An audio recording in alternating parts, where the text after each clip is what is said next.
Sometimes when our children do something that is, well, hello, spider, holy smokes. Okay. Apparently, I am Ronald Weasley in Harry Potter, and I do not like spiders so much. So, moving on.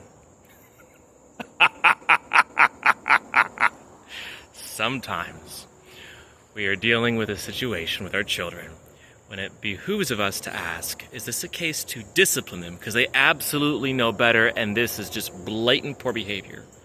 Or are we dealing with the scientist in the crib, as the saying goes?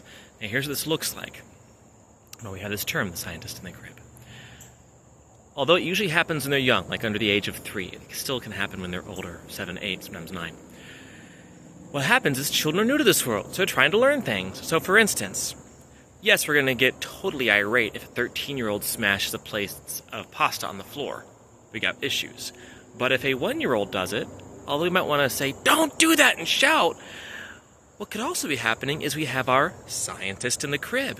They're fascinated when they see all the red colors splash from their spaghetti and go all over the floor. They're like, whoa.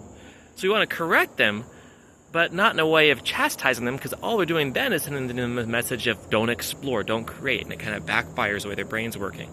That's like, no, stay calm. We're going to take that from you. We'll give you a consequence. You can't do it again, but we're not going to chastise you. I remember one of my sons, and they're about 2 years old. I walked in the room, and my wife and I had the term, they're doing their science experiment, because their eyes would be all big, and had this cup of water, and they'd be quietly pouring the water onto the mattress and the seat of the chair and gasping, because the water disappeared. And we're going, no, buddy, we don't want you to do that. Scientist in the crib.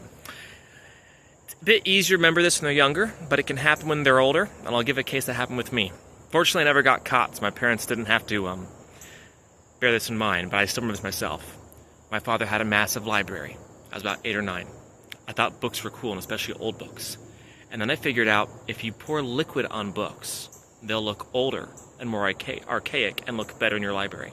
So I took some super expensive, because the only liquid I had around me, perfumes my mother had, and poured them out on my father's books. And I thought, when this dries, this book will look 50 years older and more archaic, more valuable.